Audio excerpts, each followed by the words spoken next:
When Tim Berners-Lee invented the World Wide Web, he surely didn't anticipate that children would end up becoming some of its main users. Most start using the internet at the average age of 3. And as recent research shows, children now spend more time playing and socializing online than watching television programs. Given this change in habits, it is not surprising that a recent House of Lords report has raised online safety and behavior as an important issue. The report said that for children, learning to survive in a world dominated by the internet should be as important as reading and writing. The House of Lords Communications Committee also warned that children should not be leaving school without a well-rounded understanding of the digital world. It also suggested that the government should think about implementing new legal requirements and a code of conduct companies would have to adhere to, which would help to bring the internet up to child-friendly standards. Of course, trying to rectify this lack of child-centered design is not an easy task, but one that requires the cooperation and goodwill of many sectors.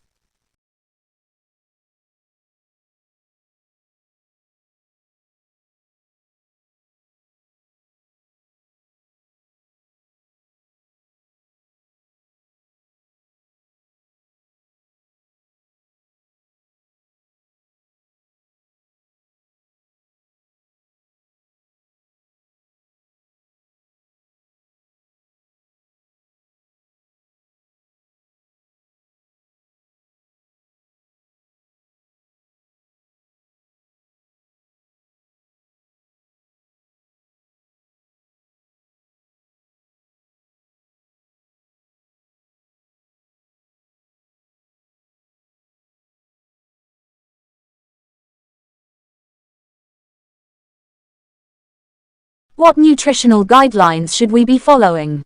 Well, probably the best source of nutritional guidelines are those that are issued by the American Cancer Society or the National Cancer Institute.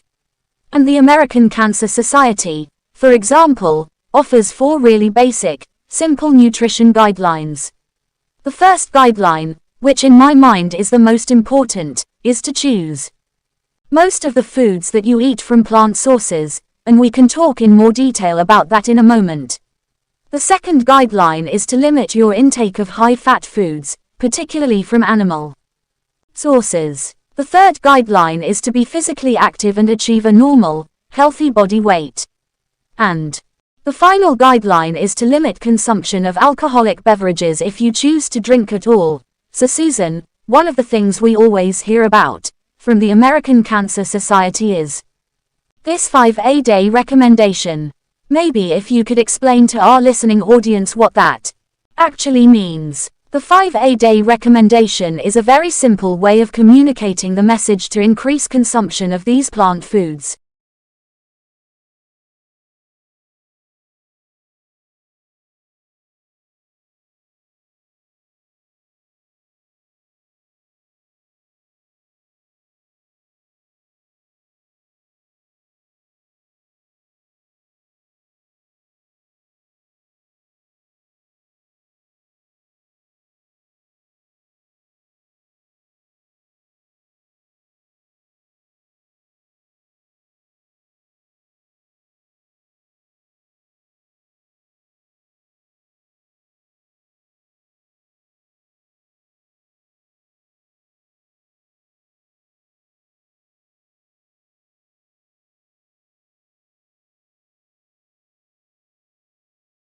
Brand loyalty exists when consumers repeat purchase your brand rather than swapping and switching between brands.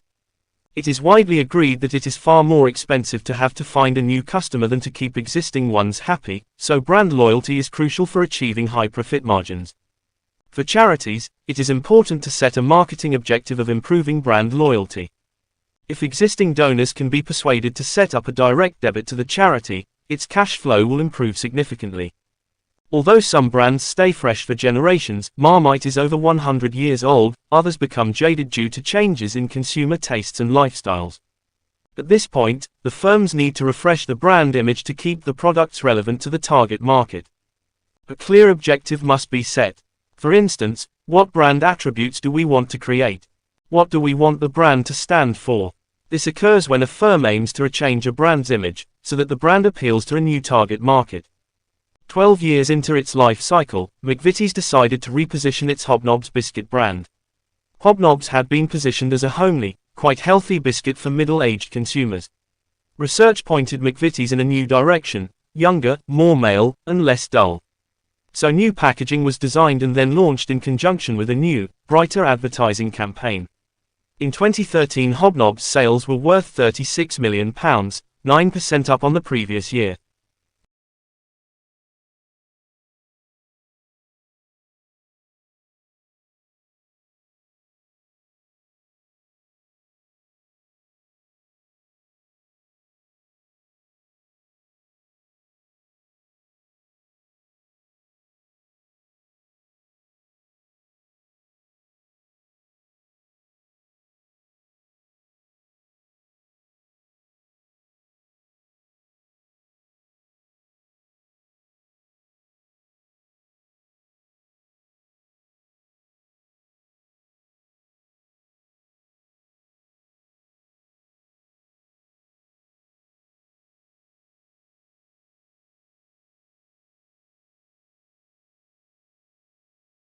When people start thinking about language, the first question which often occurs to them is this: is language natural to humans? In the same way that grunting is natural to pigs, and barking comes naturally to dogs. Or is it just something we happen to have learned, in the same way that dogs may learn to beg, or elephants may learn to waltz, or humans may learn to play the guitar? Clearly, in one sense, children learn whatever language they are exposed to, be it Chinese, Nootka, or English. So no one would deny that learning is very important. But the crucial question is whether children are born with blank sheets in their head as far as language is concerned, or whether humans are programmed with an outline knowledge of the structure of languages in general. This question of whether language is partly due to nature or wholly due to learning or nurture is often referred to as the nature-nurture controversy, and has been discussed for centuries. For example, it was the topic of one of Plato's dialogues, the Cratylus. Controversies which have been going on for literally ages tend to behave in a characteristic fashion. They lie dormant for a while, then break out fiercely. This particular issue resurfaced in linguistics in 1959 when the linguist Noam Chomsky wrote a devastating and witty review of Verbal Behavior, a book by the Harvard psychologist B.F. Skinner 1957. Chomsky 1959. This book claimed to explain language as a set of habits gradually built up over the years.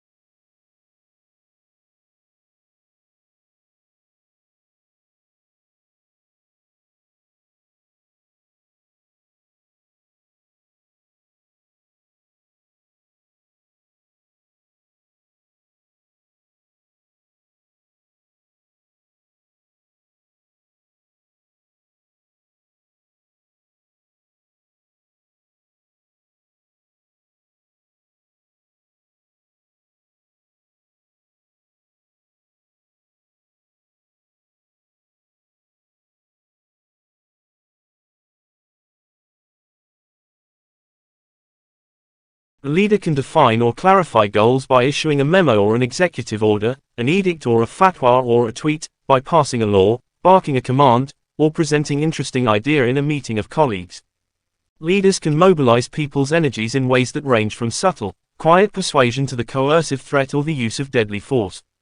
Sometimes a charismatic leader such as Martin Luther King Jr. can define goals and mobilize energies through rhetoric and the power of example. We can think of leadership as a spectrum, in terms of both visibility and the power the leader wields.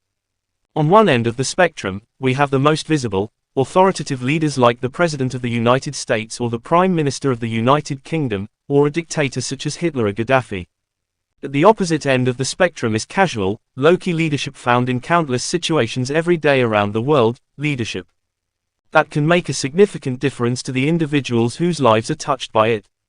Over the centuries, the first kind, the out in front, authoritative leadership has generally been exhibited by men. Some men in positions of great authority, including Nelson Mandela, have chosen a strategy of leading from behind. More often, however, top leaders have been quite visible in their exercise of power. Women, as well as some men, have provided casual, low-key leadership behind the scenes. But this pattern has been changing, as more women have taken up opportunities for visible, authoritative leadership.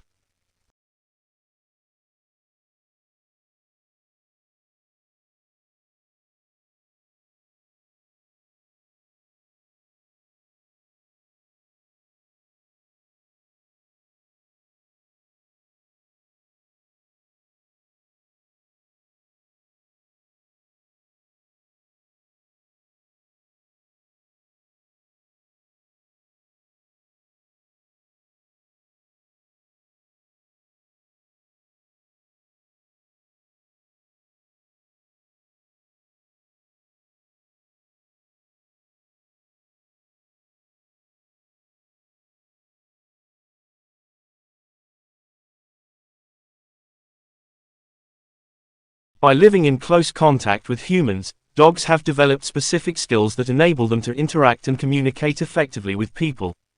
Recent studies have shown that the canine brain can pick up on emotional cues contained in a person's voice, body odor and posture, and read their faces.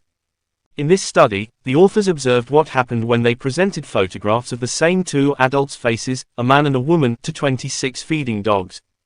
The images were placed strategically to the sides of the animal's line of sight, and the photos showed a human face expressing one of the 6 basic human emotions: anger, fear, happiness, sadness, surprise, disgust, or being neutral. The dogs showed greater response and cardiac activity when shown photographs that expressed arousing emotional states such as anger, fear and happiness. They also took longer to resume feeding after seeing these images. The dog's increased heart rate indicated that in these cases they experienced higher levels of stress. In addition, dogs turned their heads to the left when they saw human faces expressing anger, fear or happiness. The reverse happened when the faces looked surprised, possibly because dogs view it as a non-threatening, relaxed expression.